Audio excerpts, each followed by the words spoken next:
Hello दोस्तों जो हम लोग टेस्ट सीरीज स्टार्ट किए थे मेंस का, डेली एक क्वेश्चन लिखने का, उसका फिर हम लोग जो फीडबैक दे रहे हैं उसी से आज एक क्वेश्चन का व्याख्या किया जा रहा है। एक्चुअली जो हम लोग क्वेश्चन दिए थे कि अंतरिक्ष अनुसंधान के क्षेत्र में इसरो की भूमिका को रेखांकित कीजिए, इसका जो आंसर जो भी लोग लिख रहे हैं वो यूनिलैटरल लिख रहे हैं, मतलब एक पक्षीय हो रहा है, पूरे इसके डायमेंशन को खोल नहीं पा रहे हैं। तो इसी उद्देश्य से हम लोग आए हैं कि एक्चुअली इसका आंसर वास्तव में होना क्या चाहिए, किन किन चीज़ों को आपको ध्यान में रखते हुए लिखना चाहिए। तो दोस्तों मैं बार बार कहता हूँ कि पहले क्वेश्चन लिखने से पहले क्वेश्चन को समझिए कि लिखना क्या है। तो इसमें पहला है कि अंतरिक्ष अनुसंधान के क्षेत्र में इसरो की क्या भूमिका है। तो पहला इसका जो आपका आंसर फॉर्मेट होगा उसमें पहला आप मान लीजिए इंट्रोडक्शन आप तैयार करते हैं, सेकेंड आपका बॉडी पार्ट इसका आंसर होगा, और थर्ड आपका कंक्लूजन, निष्कर्ष। चलिए ये दो तो आदमी समझ गया कि इंट्रो जो होगा वो और कंक्लूजन क्या लिखना है। ये तो आप हर लोग का अपना अपना आंसर हो सकता है, अपने तरीके से व्यवस्थित क्या है वो पहले भी बताया गया है कि किन किन चीज़ों को ध्यान में रख के बनाया जाए। अब आते हैं बॉडी पार्ट। बॉडी पार्ट में लगभग लोगों का आंसर जो है वह यूनिलैटरल है। बहुत सारी चीज़ों आप लोग छोड़ दिए हैं, केवल और केवल सैटेलाइट पे ले जा रहे हैं। तो इसका बॉडी पार्ट एक्चुअली होगा क्या, इस पर हम लोग थोड़ा चर्चा कर लेते हैं। ठीक है, देखिए जो इसरो का जो भूमिका है वह दो स्तर पे देखा गया, एक सैटेलाइट और दूसरा है आपका प्रक्षेपण यान, या इसको कह सकते हैं लॉन्च व्हीकल। ठीक है, सभी लोग क्या किए हैं, सैटेलाइट की चर्चा करके रख दिए हैं, लेकिन कोई भी लोग हैं जो लॉन्च व्हीकल में नहीं किए हैं।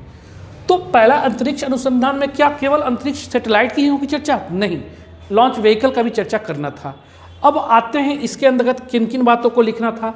इसमें भी लोग किए क्या हैं कि केवल IRS सिस्टम पर ज़्यादा फोकस किए हैं। तो सैटेलाइट के तहत जो बनाया जाता है वह मुख्य रूप से दो प्रकार का सैटेलाइट है, ऐसे तीन कह सकते हैं, लेकिन मोटे तौर पर आप दो सैटेलाइट को चर्चा करना है। पहला IRS system, Indian remote setting satellite, जिसको भारतीय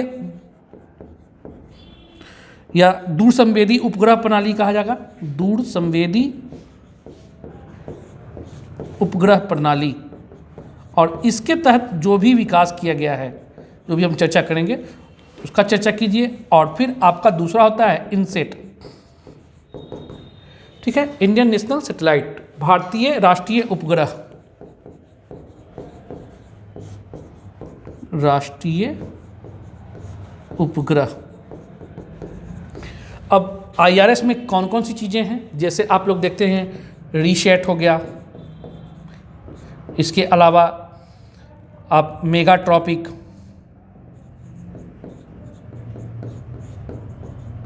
ठीक है, कई सारे चीज़ को यहाँ पर देखे होंगे, कार्टोसैट है, ठीक है ना। तो ये चीज़ें सब जो IRS सिस्टम जो खासतौर पे किसके लिए डेवलप किया गया है, तो कह सकते हैं कि पृथ्वी के आंतरिक खोजों के लिए कि कौन कौन से खनिज तत्व कहाँ पर हैं। तो IRS सिस्टम पर चर्चा करना है। दूसरा इनसेट प्रणाली, जो खासतौर पे आप कम्युनिकेशन के पॉइंट ऑफ व्यू से जो प्रक्षेपित किया जाता है, जैसे इनसेट 1, 1CR, इनसेट 2CR, इनसेट 4, इस प्रकार से कई सारे जो इनसेट हैं, सैटेलाइट है, उसकी चर्चा करनी थी। अब इसमें भी IRS में भी आप दो खंडों में इसको विभाजित कर सकते हैं, एक जो प्रक्षेपित किया जा चुका है पहले से ही, और एक जो भविष्य की योजना है। तो कौन कौन सी योजना है जो भविष्य में छोड़ा जाएगा, इसकी चर्चा कर सकते थे। इसके अलावा इनसेट की बात अगर करें तो इनसेट में भी कई सारी चीज़ें हैं जो छोड़ दी जा चुकी है और अभी छोड़ने वाली है। एक तीसरा सैटेलाइट आप चाहें यहाँ, तो एक तीसरा जो होता है इसको हम लोग कहते हैं प्रोब। प्रोब वैसा सैटेलाइट होता है जो पृथ्वी से बाहर दूसरे खगोलीय पिंडों के लिए छोड़ा गया है, और ये दोनों से तीसरा इतर होता है। इसमें आप मोटे तौर पर देखिएगा चंद्रयान, मंगलयान, इसी प्रकार का है और भी कई सारे, अभी शुक्रयान जो प्रस्तावित है, आदित्य L1 प्रस्तावित है। तो ये सब आप तीनों का प्रयोग कर सकते हैं और बिल्कुल अलग अलग स्केचिंग में करके दिखाइए तो ज़्यादा नंबर मिलेगा।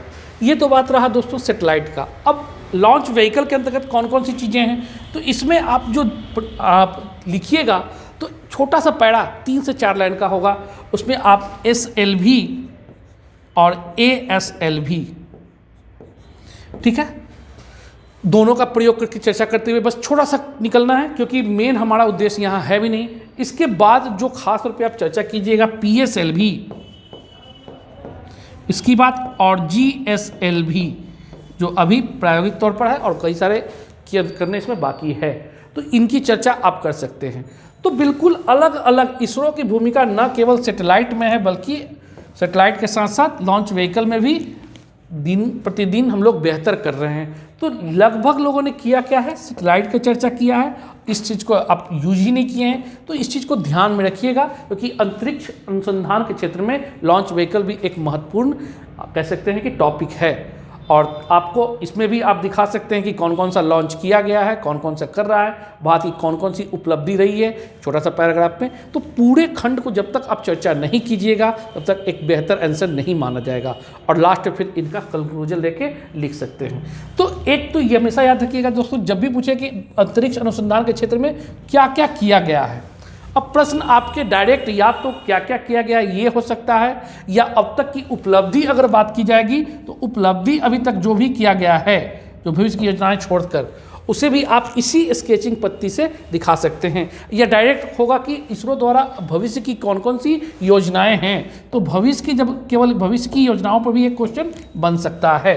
तो जब क्वेश्चन अगर वो हो तो भी आप इसी स्केचिंग का प्रयोग करते हुए इसमें SLV और ASLV को हटा दीजिएगा, और PSLV के क्षेत्र में कौन कौन सी चीज़ें हम लोग कर रहे हैं वो खासतौर पे इसका जो नया संस्करण आ रहा है XL, वो संस्करण का प्रयोग करिएगा, या फिर इसका एक GSLV के अंतर्गत जो किया जा रहा है वो आप प्रयोग कर सकते हैं, ठीक है ना। और रैमजेट वगैरह का भी प्रयोग दिखा सकते हैं कि रैमजेट में भी काम कर रही है। तो लॉन्च व्हीकल के अंतर्गत ये सारी चीज़ें को, और ख़ासतौर पे सैटेलाइट के अंतर्गत तीनों चीज़, जैसे IRS सिस्टम में क्या हो रहा है, इनसेट प्रणाली में क्या हो रहा है, और प्रोब मिशन में भारत क्या क्या कर रहा है, तो ये तीनों की चर्चा कीजिए, स्केचिंग कीजिए, डायग्राम बनाइए, और तब उदाहरण जरूर डालिएगा। बिना उदाहरण का आपका नंबर नहीं मिलेगा।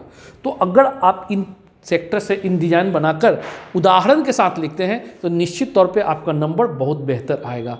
तो ध्यान रखिएगा इस चीज़ को, आप जब आंसर लिखते हैं तो हर डायग्राम से बना कर लिखें, बस एक पक्षीय नहीं होना चाहिए। यही कहना बहुत ज़रूरी था दोस्तों।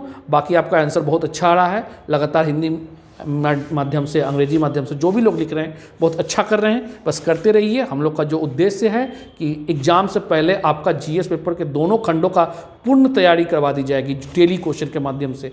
उद्देश्य हम लोग का बस दोस्तों 2 चीज़ें हैं, एक एग्ज़ाम से पहले आपकी पूर्ण तैयारी, ओवरऑल सब्जेक्ट के बारे में जानकारी, टॉपिक के बारे में जानकारी, और सबसे बड़ी बात क्या है कि आपके पास नोट्स उपलब्ध हो जाए।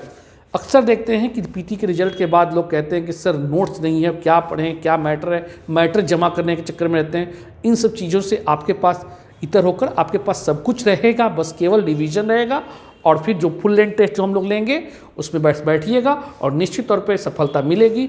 और इसका हम लोग प्रमाण दे भी चुके हैं। पिछली बार लगभग 150 बच्चा में लगभग 70 से 80 बच्चा मेंस क्वालिफाई किए थे।